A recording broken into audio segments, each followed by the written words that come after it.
Everybody, Greg Poole here at Bowjunky Media, bowjunkymedia.com. We're here at the 2018 Vegas tournament in Las Vegas at the South Point Casino. This weekend's coverage is brought to you by Cafaro International.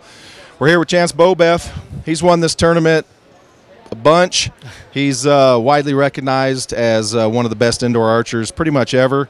And we're talking to him today, so obviously you came in and did what you needed to do today. How did it go? It went really well today. I mean, you know, the first day jitters are always fun, but hopefully tomorrow will go a little bit smoother and, you know, be able to execute a little bit better without all the jitters and the sure.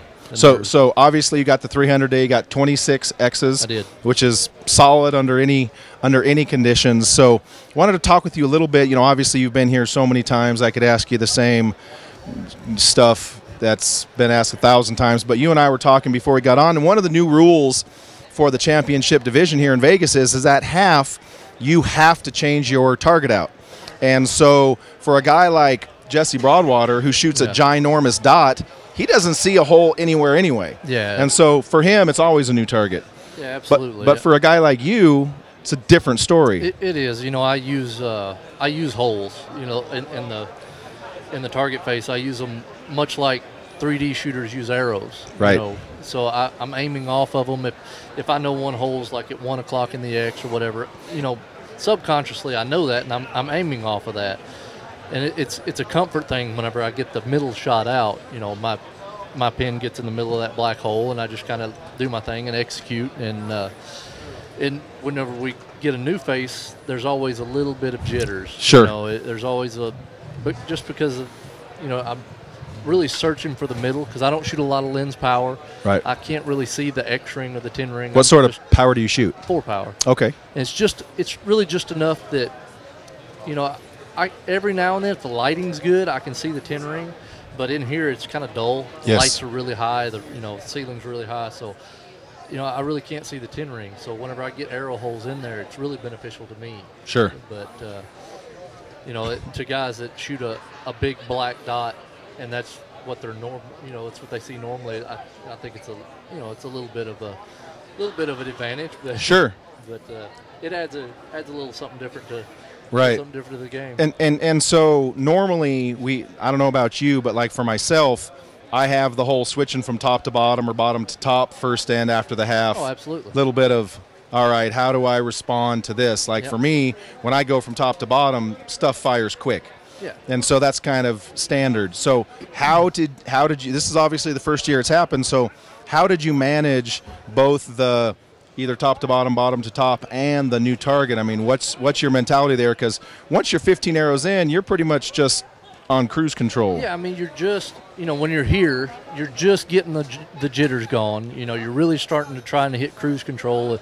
But whenever you switch top to bottom, you know, there's always that little bit of apprehension. Sure. The little bit of the unknown hope. You know, it's more of it's a confidence thing. Your first arrow, you want just to hit the middle. That way you can throw everything back into cruise control. But the new target kind of throws a whole new wrinkle into things, for me anyway. And it's, you know, you just have to, you know, I got pretty aggressive with it today. Well, that was my very next question. Was you are known to be a long aimer. Yeah. But when you switch at half with a new target, does your shot timing change? Mine did. I sped it up a little bit. I got pretty aggressive with it. Whenever I got in the middle, I just went ahead and, you know, get with the program and execute and get those. Get the first 3 in there. They don't have to be perfect by any means, but get them in there and get the nerves going. Absolutely. So, obviously, we're going to talk about it. You and I talked about it the other day. It's crappy on every single level, but the epitome of professionalism was on display. We're talking about Lancasters. Chance had a mishap. Yeah. Came back and just smashed 11s for the rest of the time. But talk with us a little bit. You know, obviously, kind of explain to people how it happened, and then mentally how you didn't have a stage 5 come apart, and just kept kind of rolling on through.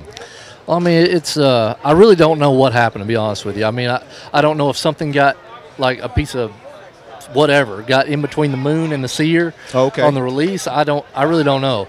I mean, there's 100 things that could have happened. I don't know. It obviously is something either I did or whatever. Sure. But you know, bad things are going to happen.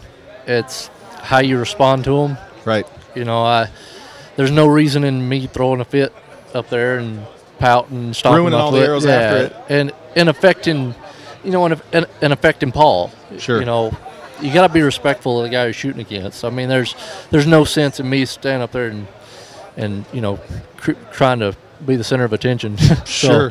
just move on and learn from it. Absolutely. Now, do you or do you not shoot a click? I do not. Okay, so for you, your hand placement, your setup, all that stuff is pretty critical to both the timing of your shot and not having a click. It is. It's I can't really find a click that's long enough for me because I would want to use it as just merely a safety, you know, and a lot of the clicks that they have out there, are 6 or 8 thou or 10 thou, something along those lines, and I would want one that's closer to 20 or 30 thou, Gotcha. Something that I can get back, I can roll through the click and not really even has think nothing about to it. do Yeah, with it the has firing. nothing to do with my shot. Right.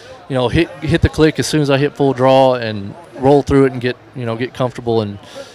But I don't know that we've got some stuff in the productions that'll make that possible for me. So I think Nice. in the future I can prevent little oopsies like that. Hey, But absolutely. it was just bad timing. So talk to everybody out there about kind of not just the professionalism of it, but like you said, you throwing a fit up there, being the center of attention is one thing, but you would really be doing something to your own mental game. Oh, absolutely. So for everybody out there watching, and look, any of us that have shot have done the same thing, probably more than once. Yeah. Just not at Lancaster's in the top it was 3. just crap But timing. what's the one thing you would tell everybody out there listening, pro or Joe, kid, man, woman, child, it doesn't really matter. What's the one thing that you would tell them about what they should think about when something like that happens, whether it's a misfire, a D-loop breaking, whatever it may be? What's the one piece of advice you would give? I mean, I just try and move on. I try and put it behind me. Just forget about it. Focus on the positive stuff. Focus on, what has got me to that point, and focus on how well I shot during the elimination matches. After something like that, focus on all that stuff. Bring it to the next tournament, and just forget about the negative stuff. I mean, dwelling on it's not going to make it any better. Absolutely. All right, man. Thanks. Congratulations on your score today once Thank again, you. And we look forward to seeing how it goes tomorrow. Appreciate it, man. All right, thanks. Congratulations to you. Good shooting. Thanks, bud.